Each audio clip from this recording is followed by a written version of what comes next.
There was a man who went up on these wonderful sandstone cliffs overlooking the ocean and was captivated by the beautiful view of the sun setting. And he was so captivated, in fact, that he didn't realize that the ground he was standing on was not entirely stable.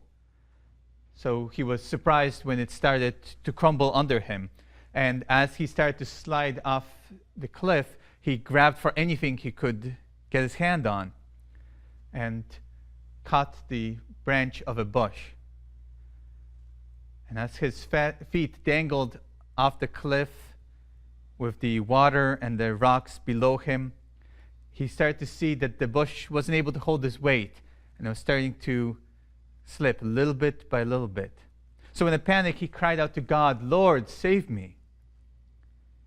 And from above, he heard a voice. "Do you trust me?" "Of course, Lord," he answered. "Then let go. I will protect you." And the man looked up to heaven and said, "Lord, is there anyone else up there I can talk to?" I think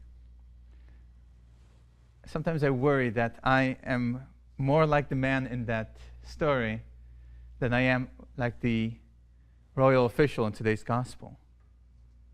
Which is too bad, because there's something really amazing about that official.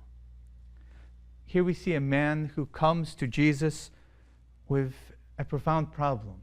He's worried that his son might die at any moment. So he asks Christ to come and see the boy, because he knows that Christ's touch brings healing. That Christ's presence changes people for the better. But Jesus refuses to come with him. Just tells him that it's already taken care of, he can go home, it's fine. And it's so impressive to me that he says, well, great. He believes, he turns around, he goes home. Because it means that he doesn't just believe that God is able to help him cure his son, but he knows that God can do it at a distance, with just a word.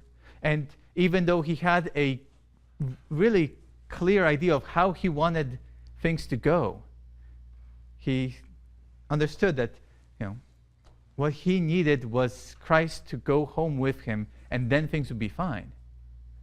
He was willing to accept that Christ's plan was better than his own plan. He was willing to allow God to save him, not the way that he wanted to be saved, but the way that God wants to save him. And I think that's a great lesson for us, because I think we're all tempted to want to force God to meet our expectations.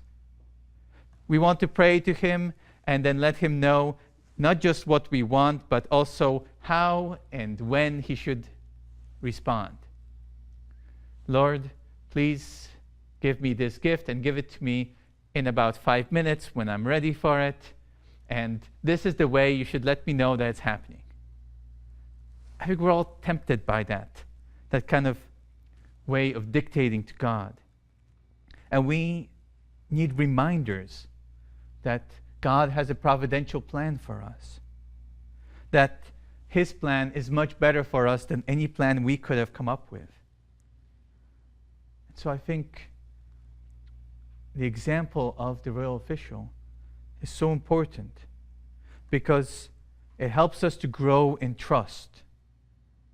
It is a reminder that we need to allow our prayer to bring forward our problems, our worries, and our needs, but to do it in a way that is short on detailed instructions for God, but instead full of trust, and a sense that Jesus knows how to help us through our challenges.